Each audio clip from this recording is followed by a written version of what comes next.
नमस्कार। आजको यस कक्षामा म कक्षा 6 को नेपाली किताबमा रहेको पाठ 18 कलाको महत्त्व शीर्षकको पाठ सस्वर वाचन गरेर तिमीहरूलाई सुनाउने छु र यहाँ भएका 18 शब्दहरूको अर्थहरू पनि म सँगसँगै भनिदिँदै जानेछु र यो पाठ अन्तिमसम्म सुनेपछि यस पाठका अभ्यासहरू पनि गर्न सजिलै थाहा पाइन्छ।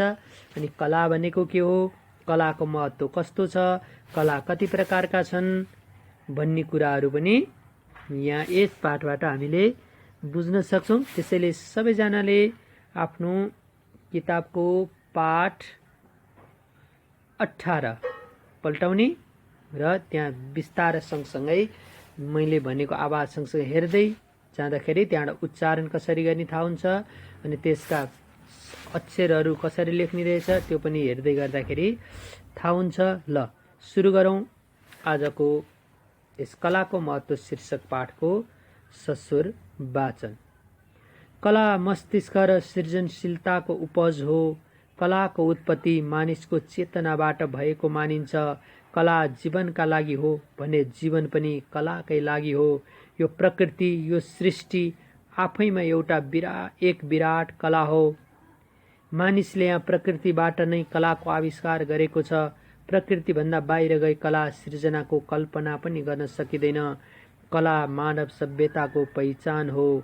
कला नै हाम्रो संस्कृति, मूल्य, मान्यता र जीवन पद्धतिको आधारशिला हो। कलाको विकास त्यही हुन्छ जहाँ मानव चेतना विकसित भएको हुन्छ। मानिसलाई सच्चा मानिस बनाउने कुनै वस्तु छ भने त्यो कला नै हो। त्यसैले कला र मानिसको सानो निकै नजिकको छ। यस पाठमा के भन्छ त, कला भनेको के रहेछ त, कला भनेको मस्तिष्क र सृजनशीलताको उपज रहेछ। उपज भनेको उत्पत्ति।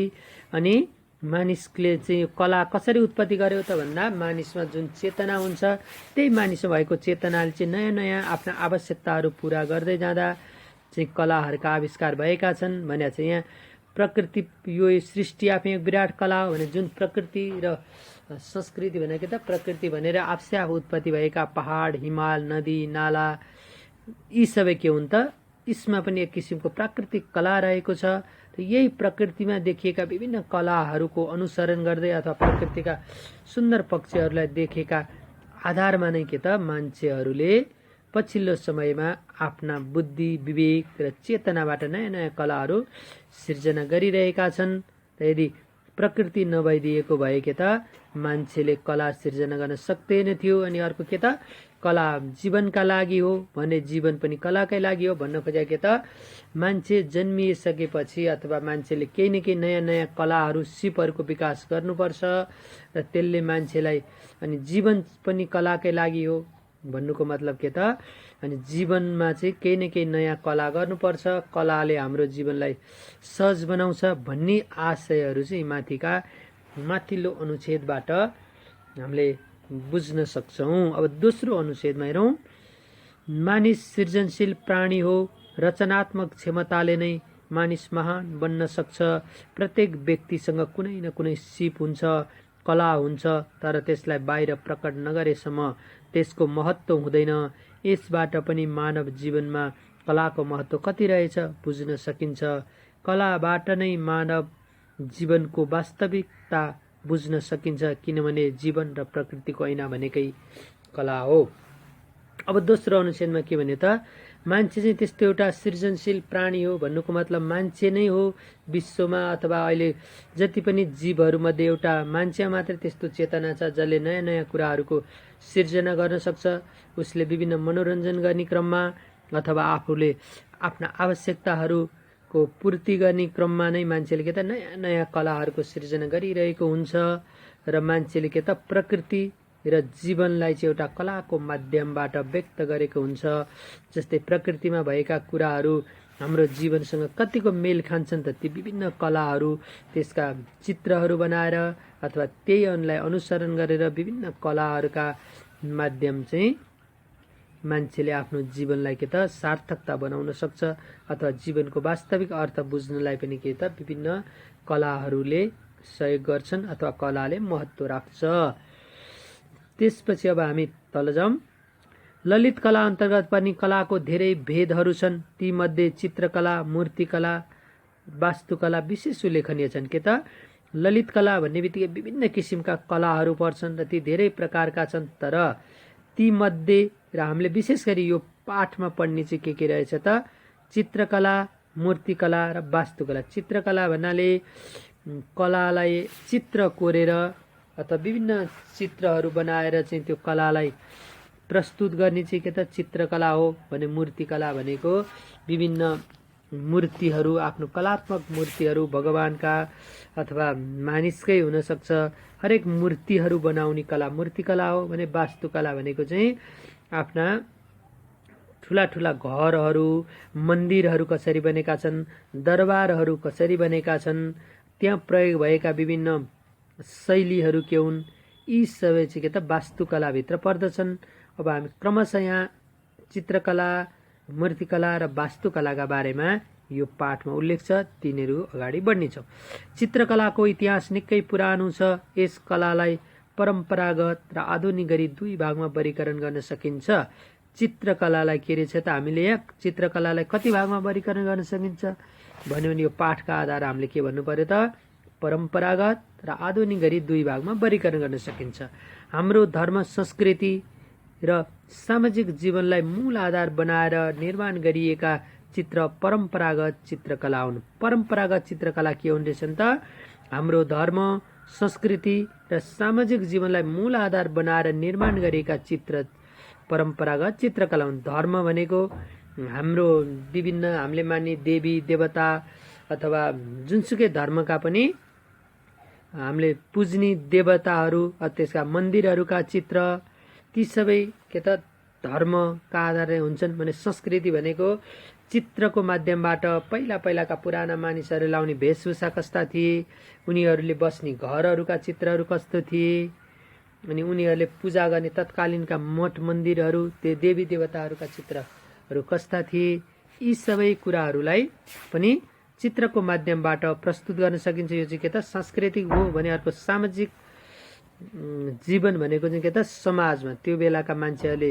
रहनसहन कसरी खान्थे, उनीहरूको एक आपसमा मेलमिलाप गर्ने सम्बन्ध कस्तो थियो, उनीहरूको सामूहिकता थियो कि एकल थियो कि, यी सबै कुराहरू पनि चित्रका माध्यमबाट पहिला पहिला बनाएका चित्रहरूको अध्ययन गरेर र त्यसरी बनाएका चित्रहरू सबै के रहेछन् त परम्परागत चित्रहरू रहेछन्। परम्परागत नेपाली चित्रहरूमा पौवा चित्र, ग्रन्थ चित्र, मुहार चित्र, दृश्य चित्र, थाङ्का चित्र प्रसिद्ध छन्।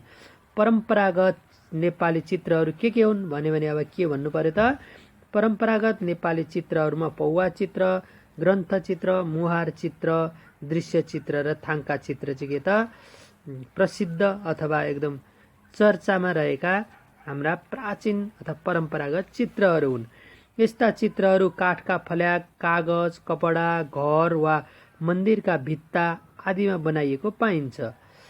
पूर्वीय जीवनशैलीलाई मूल आधार बनाएर तयार पारिएका यस्ता चित्रहरूमा देवी देवताका आकृति, तिनका वाहन, तिनले लगाएका गहना आदिको निर्माणमा कलाकारहरूको विशेष ध्यान गएको देखिन्छ। कलाकारहरूको परम्परागत चित्रमा के ध्यान गएको छ त भन्दाखेरि पूर्वीय जीवनशैलीलाई मूल आधार बनाएर तयार पारेका यस्ता चित्रहरूमा देवी देवताका आकृति, तिनका वाहन, तिनले लगाएका गहना आदिको निर्माणमा कलाकारहरूको विशेष ध्यान गएको देखिन्छ भने यहाँ के भयो त जस्तै पौवा चित्र भन्ने के त कबडामा देवी देवताका चित्रहरू लेखिएका, यी सबै पौवा चित्र भनिन्छ भने त्यसै गरी अर्को मुहार चित्र भन्नाले चाहिँ विभिन्न अनुहारहरू, मान्छेका अनुहारहरू देखिने गरी बनाएका चित्रहरू भए। दृश्य चित्र भन्नाले हामीले देखिने चित्रहरू हिमाल, पहाड यस्ता विभिन्न दृश्यहरू देखिन्छन्, प्राकृतिक दृश्यहरू, यिनै दृश्यहरूलाई समेटेर बनाएका चित्रहरू दृश्य चित्र अन्तर्गत भए भने थाङ्का चित्र भनेको नि के हो त विभिन्न कपडाहरूमा, काठका फल्याकहरूमा विशेष गरी बुद्धका जीवनीहरूमा आधारित चित्रहरू चाहिँ थाङ्का चित्रमा उतारिन्छ। यी सबै हाम्रा के त परम्परागत चित्रहरू रहेछन् र यस चित्रहरूमा विशेष गरी कलाकारहरूले के त तत्कालीन देवी देवताहरूका मूर्तिहरू अथवा देवी देवताहरूका अनुहार, उनीहरूले लाउने गहना, उनीहरूका अनुहारहरू, त्यो वाहन भन्नाले उनीहरूले के सवारी साधनको रूपमा के प्रयोग गर्थे, वाहन कसैको मुसा, गणेशको मुसा, अनि शिवजीको साँडे, अनि सरस्वतीको हाँस भए जस्तै त्यस्ता वाहनहरू चाहिँ के रहेछन् त भने यी कुराहरू सबै के त परम्परागत चित्रहरूमा यिनीहरूलाई विशेष प्राथमिकता दिएर कलाकारहरूले लेख्दा रहेछन्, चित्रहरू बनाउँदा रहेछन्। हाम्रो सामाजिक जनजीवनका विविध पक्षलाई पनि यस कलामा समेटेको छ। भने यस कला भन्नाले चित्रकला के त सामाजिक जीवनका विभिन्न पक्षहरूलाई समेटेका छन्। यस्ता परम्परागत चित्रहरू नेवार, थारू, मैथली, गुरुङ आदि समुदायमा लोकचित्रका नामले पनि प्रख्यात छन्। थाङ्का चित्र परम्परागत चित्रकलाका एउटा अभिन्न अङ्ग मानिन्छ। यसको निर्माणमा धार्मिक र तान्त्रिक विधि अपनाइएको हुन्छ।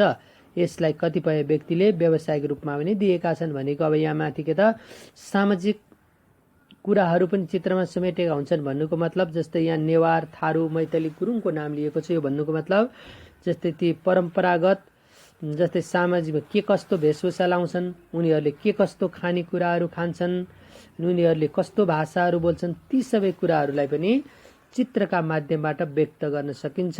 र त्यस्ता चित्रहरूलाई के त लोकचित्रका नामले पनि प्रख्यात रहेका छन् भनेको छ। भने अर्को थाङ्का चित्र चाहिँ के त विभिन्न धार्मिक तान्त्रिक विधिहरू, धर्म भनेको धार्मिक र तान्त्रिक विधि भने त विभिन्न मन्त्रहरू पढेर अनि त्यो मन्त्रहरूको विधि अनुसार चाहिँ त्यहाँ विभिन्न तस्बिरहरू बनाइएको हुन्छ र त्यो चाहिँ झट्ट हेर्दा सामान्य रूपमा हामीले बुझ्दैनौँ, तर त्यसको विधि अपनाएर लेख्ने मान्छेहरूले बुझेका हुन्छन्। जे भए पनि थाङ्का चित्रहरू हामीले हेर्दा के त आकर्षक देखिने अथवा हेरौँ लाग्ने खालका हुन्छन्। र यो व्यावसायिक रूपमा पनि थाङ्का चित्र प्रयोग छ भन्नुको मतलब के त थाङ्का चित्र चाहिँ नेपालमा धेरैको चाहिँ व्यवसाय छ र त्यो चित्र उनीहरूले लेख्छन् र त्यो चित्र चाहिँ विभिन्न विदेशीहरूले नेपाल घुम्न आउँदा किनेर लाने अनि बुद्ध धर्म मान्ने नेपालीहरूले पनि त्यो किन्ने गरेका हुनाले थाङ्का चित्र चाहिँ महँगोमा बिक्ने र यो चित्र बनाएर पनि धेरैले आफ्नो जीविका चलाएका छन् अथवा व्यापार चलाएका छन् र यसलाई एउटा व्यवसायको रूपमा पनि लिएका छन्। नेपालमा जङ्गबहादुर राणाको बेलायत यात्रापछि आधुनिक चित्रकलाको सुरु भएको मानिन्छ। नेपाली चित्रकलामा हाम्रो आफ्नै प्रकृति, संस्कृति र समाजको प्रतिबिम्ब तथा जीवनका उकाली ओह्राली सुस्केरा पाइन्छन्। नयाँ शैली र प्रविधिले गर्दा वर्तमान चित्रकला विकसित अवस्थामा रहेको छ। यो जब आधुनिक चित्रकलाको सुरुवात चाहिँ कहिले भएछ त जङ्गबहादुर चाहिँ बेलायतको यात्रा गरेर फर्किएपछि उतातिर बेलायतमा देखे कसरी नयाँ नयाँ शैलीमा चित्रहरू बनाइदो रहेछ अथवा त्यही हाम्रो परम्परागत चित्रहरूलाई पनि नयाँ तरिका, नयाँ शैली र नयाँ प्रविधिहरूको प्रयोग गर्दा कस्तो बन्दो रहेछ भन्ने कुराहरूको चाहिँ सुरुवात चाहिँ कहिले भएछ त जङ्गबहादुर बेलायतबाट भ्रमण गरेर आएपछि। जङ्गबहादुर भनेको को त त्यो बेलाका एकजना राणा प्रधानमन्त्री र उनीहरूलाई श्री 3 पनि भनिन्थ्यो। त्यसरी उनले चाहिँ के गरे त बेलायतबाट आएपछि नयाँ खालका चित्रहरू बनाउन पनि नेपालमा सुरुवात भएछ। नयाँ शैली र प्रविधिले गर्दा वर्तमान चित्रकला विकसित अवस्थामा रहेको छ। नेपाली कलाकारहरू पनि आफ्नो साधना र लगनशीलताले गर्दा प्रसिद्ध भएका छन्। यसबाट उनीहरूले आफ्नो देशको प्रतिष्ठा बढाउने काम गरेका छन्। ललित कलाको दृश्य भेद अन्तर्गत पनि चित्रकलाको महत्त्व हरेक सभ्य समाजमा रहेको पाइन्छ। भनेको ललित कला अन्तर्गतको दृश्य भेद अन्तर्गत पनि भनेको के त चित्रहरू भनेको हामीले दृश्य भेद भनेको हेरेर देख्ने, दृश्य भनेको हेरेर मात्रै बुझ्न सक्छौँ। के त चित्रलाई हामीले सुनेर पढेर भन्दा पनि के त चित्र हेरेर बुझ्ने भएको यसलाई दृश्य भेद अन्तर्गत राखिएको छ।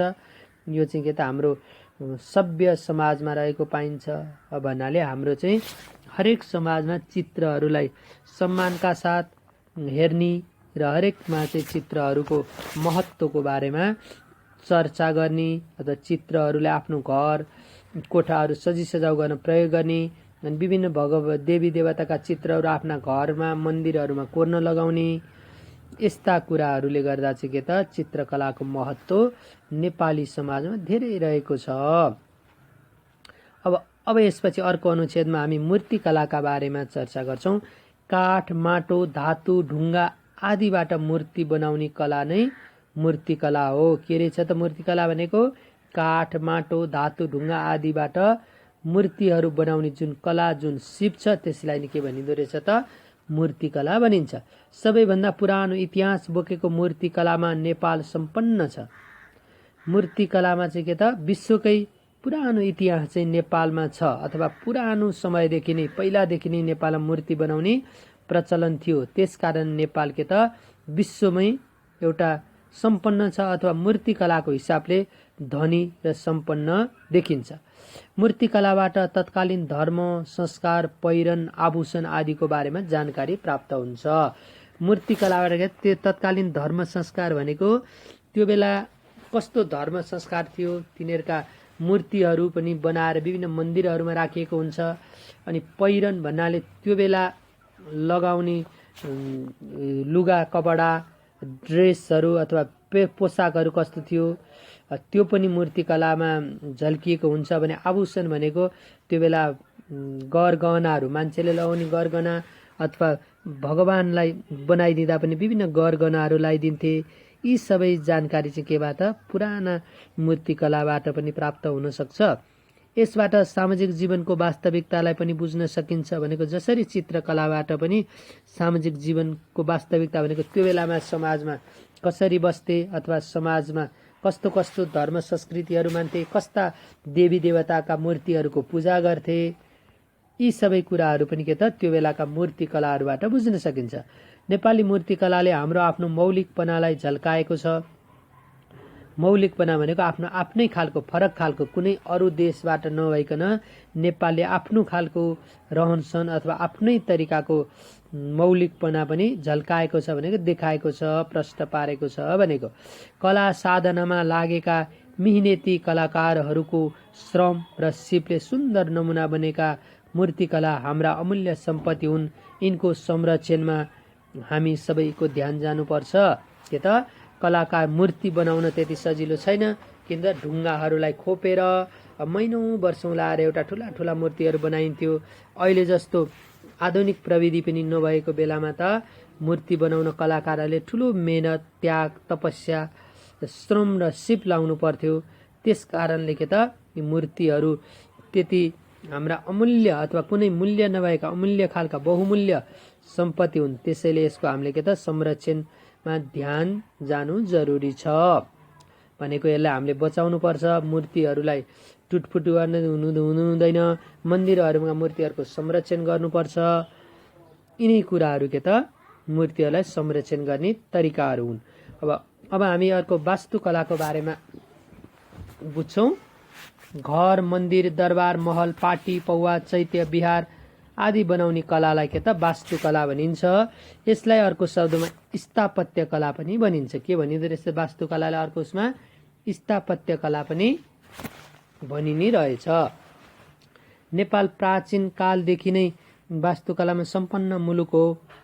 प्यागोडा शैली, चैत्य शैली, विहार शैली, शिखर शैली आदि वास्तुकलाका उल्लेखनीय शैलीहरू हुन्। यहाँ भने के त अब हामीले के त घर, मन्दिर, दरबार, महल, पाटी, पौवा, चैत्य आदि चाहिँ कसरी बनाइदो रहेछ त यी सबैलाई के त वास्तुकला भनिदो रहेछ। यसलाई अर्को शब्दमा स्थापत्य कला पनि भनिन्छ भनेको वास्तुकलालाई के भनिदो रहेछ त अर्को स्थापत्य कला पनि भनिदो रहेछ। नेपाल प्राचीन कालदेखि नै वास्तुकलामा सम्पन्न मुलुक हो। प्यागोडा शैली, चैत्य शैली, विहार शैली, शिखर शैली आदि वास्तुकला उल्लेखनीय शैली हुन् भनेको चाहिँ यी भनेको जस्तै मन्दिरहरू बनाउने शैली। जस्तो प्यागोडा शैली भन्नाले चाहिँ तलै तला भएर हामीले विभिन्न मन्दिरहरू देख्छौँ, ती मन्दिरहरू हुन्।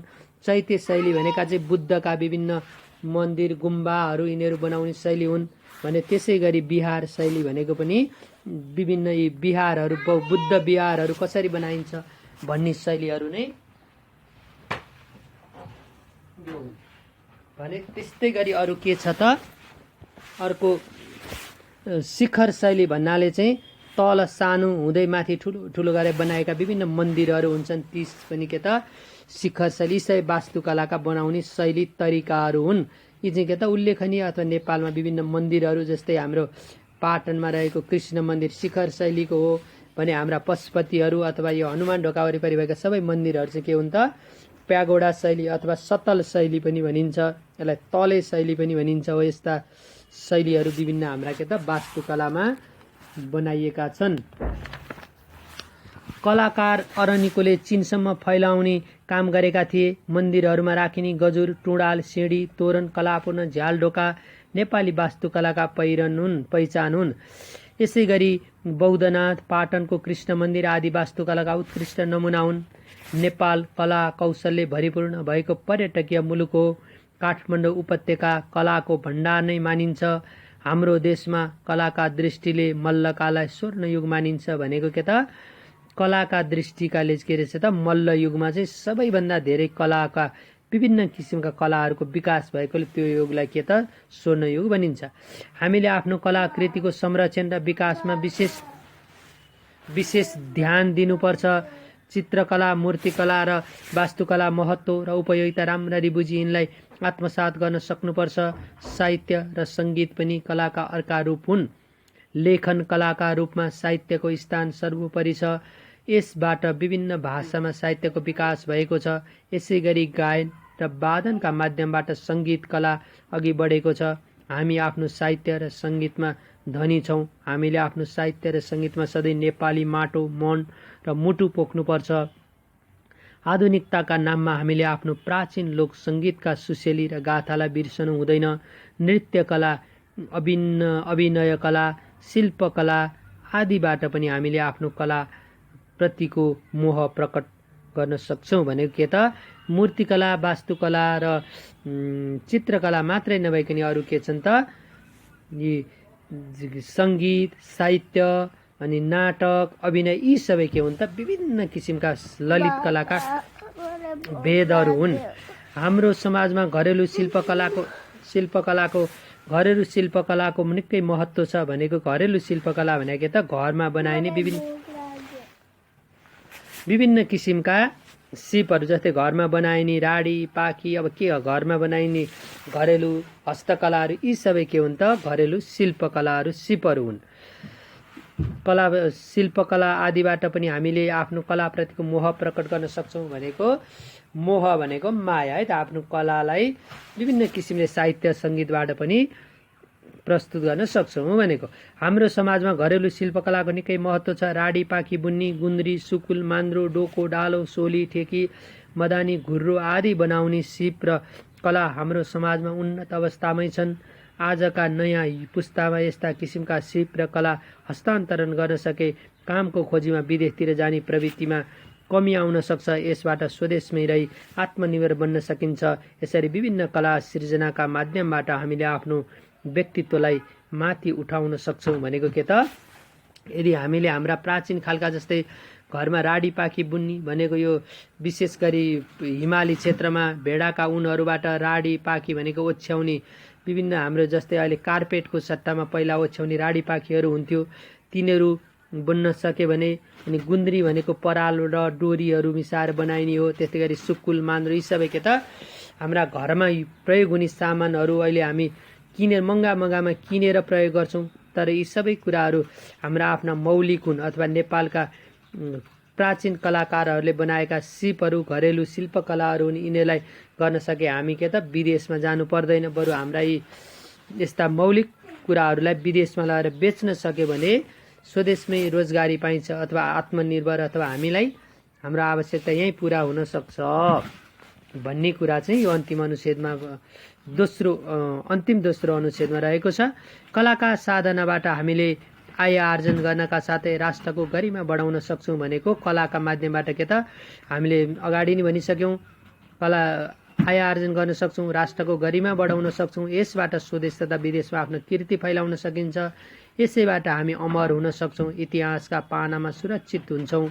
त्यसैले कलाको महत्त्व राम्ररी बुझी हामी आफ्नो सिप र कलालाई कुनै न कुनै माध्यमबाट प्रस्तुत गर्न सधैँ अग्रसर हुनुपर्छ। भनेको हामीले जति पनि माथि पढेका कलाहरूले के त हामीले आय आर्जन पनि गर्न सक्छौँ भने जस्तै राम्रा मूर्तिहरू बनाएर मूर्तिहरू विदेश निर्यात गर्न सक्छौँ अथवा यहाँ आउने पर्यटकहरूले मूर्तिहरू किनेर लान्छन्।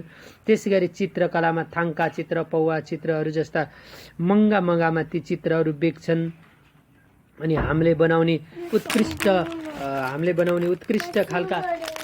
खालका वास्तुकलाहरूको प्रयोग गरेर हामीले यो वास्तुकलालाई विदेशमा प्रचार प्रसार गर्न सक्यो भने हाम्रा नेपालीहरू पनि विदेश गएर वास्तुकलाहरूलाई सिकाउन सक्छन् भने अर्का घरेलु शिल्पकलाहरू पनि बिक्न सक्छन्।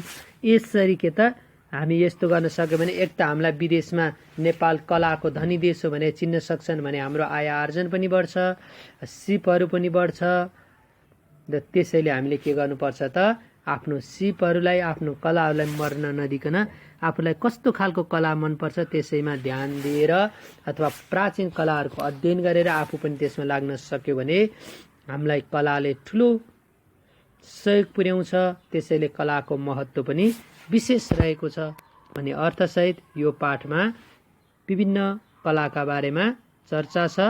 र आजलाई यति नै, हस्त अभ्यासहरू लिएर अर्को कक्षामा प्रस्तुत हुनेछु।